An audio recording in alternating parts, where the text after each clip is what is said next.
What's going on? This is Sacktown Royalty TV. I'm Tom Ziller. Today, the arena deal finally died for the last time. KJ said that there were irreconcilable differences between the city and the Maloofs. George Maloof did not say anything differently when he went on with Grant Napier in the afternoon. I listened to that interview as I was driving home. As I was trying to drive home, I almost went over the bypass a couple of times, so filled with rage at George Maloof continuing to troll the city of Sacramento. That's what he's doing at this point. He's trying to convince us that it's in our best interests that he leaves his options open to take the team to Anaheim, Seattle, Kansas City, wherever next year.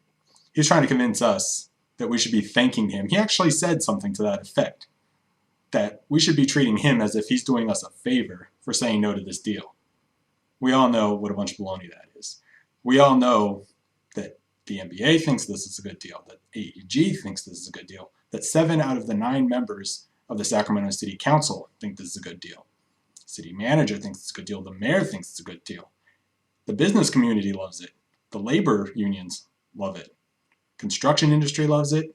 The fans love it. The only people that don't love this are the Maloofs and their hired guns that they brought in to try to kill the plan and taint the city of Sacramento in the process.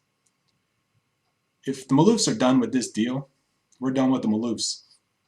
KJ has said he's moving on to Plan B. You know what Plan B is? It's building an arena without the Maloofs. It's building an arena that can house an NBA team that doesn't need a dime from the Maloofs to get built. You know what that means?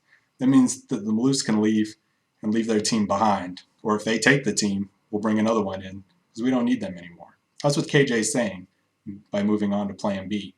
He's telling them to leave. He's telling them to get out of the situation. Now, whether the NBA lets them leave for Anaheim next year remains to be seen. Don't forget that Jerry Buss doesn't want that to happen. Don't forget that Donald Sterling doesn't want that to happen. Owners in New York don't want it to happen. Chicago, the Bay Area, no one wants it to happen except for the Maloofs, just like last year. George Maloof keeps acting like he's doing us a favor, like it's ridiculous to question his motives. He actually said today on the Grant Napier show that he is not going to answer the question of where his loyalties lie anymore, because he's made it vastly clear that they lie in Sacramento. It was less than a year ago, that he was an eyelash away from taking the team to Anaheim. They waited until the very last minute, the morning of the relocation deadline that had already been extended twice, to decide that they weren't moving to Anaheim. It took an entire weekend for them to hunker down in Las Vegas and decide the fate of the Sacramento Kings. And now he expects us to believe that they have no interest in moving.